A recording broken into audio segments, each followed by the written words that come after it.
I don't know how good your Afrobeats knowledge is, but I know that Leanne knows this. They've called them Corner Kings, the new Stoke City. I don't know if you've been on Instagram today, but that I have. song, I'm going to dance to it for you now. Yeah, Corner, hey. The new Stoke City. Are you kidding me? What is up with that? Fans are quick. Nah. Let's look at Manchester United, though.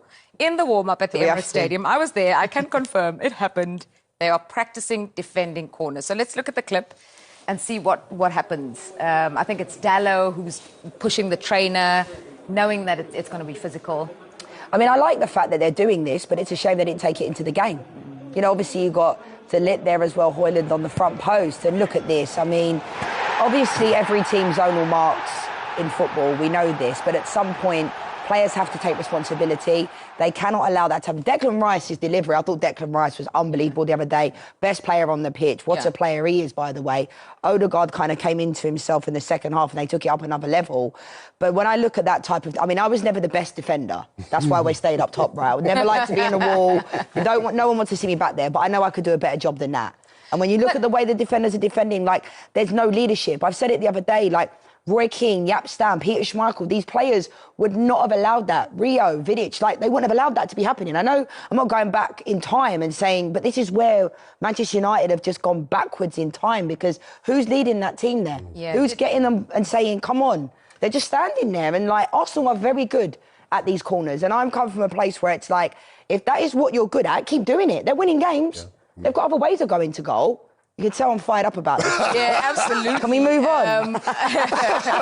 22 goals from corners, that's the best in Europe's top 5 leagues. I think Arsenal, they can't win, to be fair, because when they were scoring beautiful, intricate goals, people had a go at them for being soft.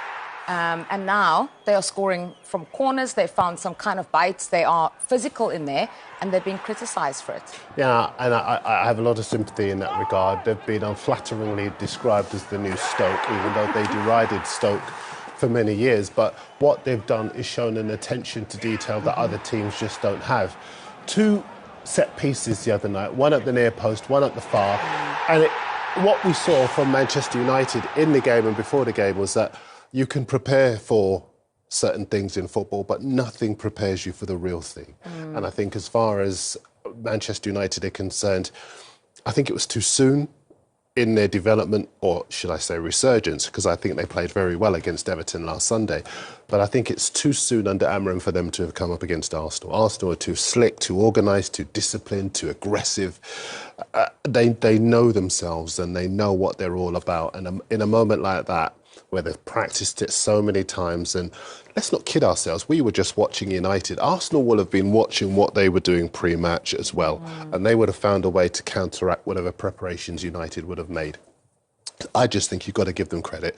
They're superbly well organised. You gave the stat about the number of goals they've scored from set pieces. And they are enjoying that resurgence after 4 matches without a win. They're back in the title race. It's now 7 points. 7 points is nothing. Yeah, I think there is a long, long way to go. And given that Fulham haven't won, I think, back-to-back against them for around about a century.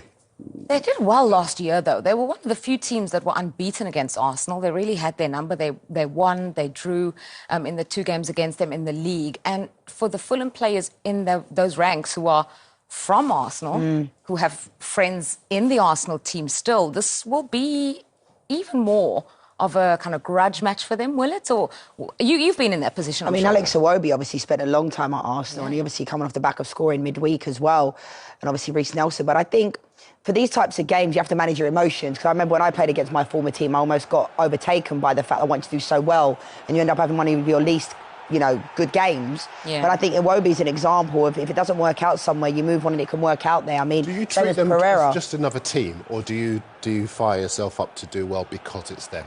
I think there's a combination of the two. I think when I moved from Arsenal to Chelsea, I was all wrapped up in wanting to do well and prove that, like, they shouldn't have let me go. And I think sometimes you can overtake it, but obviously when you score a goal against your former side, it's a different feeling. I didn't really personally like doing that. I went out there and did it, but I understand why players don't celebrate in those types of games, but I think for this type of game, I just think Arsenal, they have too much. I think with Odegaard now being back, I think they've taken them to another level, Saka as well, but obviously London derby, It's a big game. And obviously playing against your former side in Iwobi, you'll be... And it won't just be Iwobi. I mean, Smith Rowe. Neil Smith is Rowe, there as well. especially the ones who've moved recently, like Smith Rowe and Reece Nelson. There's Bernd Leno as well. And I think, you know, Smith Rowe in particular, I think a lot of people are sleeping on him to a certain extent because he's making an effective contribution. Depends on how he's played, how both players have played. But I think that they'll be hungry to play in this match. And I don't think it's a given that Arsenal are going to be easy winners in it at all.